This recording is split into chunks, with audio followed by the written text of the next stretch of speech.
اعوذ باللہ من الشیطان بسم اللہ الرحمن الرحیم۔ السلام علیکم ورحمۃ اللہ وبرکاتہ۔ ناظرین کرام، امید کرتا ہوں کہ اللہ تعالیٰ کے فضل و کرم سے آپ سب خیر و عافیت سے ہوں گے، اور مزید دعا کرتا ہوں کہ اللہ رب العزت آپ کو، ہم سب کو اللہ تعالیٰ اپنے حفظ و امان میں رکھے۔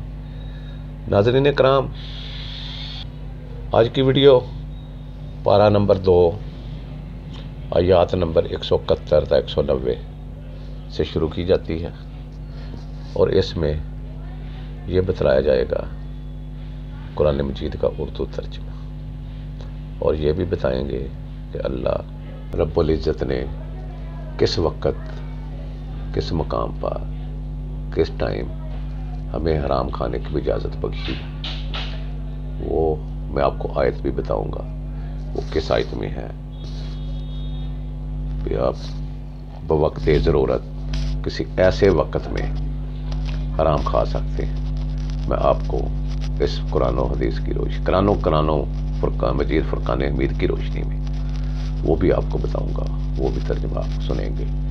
تو ہم چلتے ہیں اپنے اصل مقصد کی طرف، قرآن مجید کے ترجمے کی طرف۔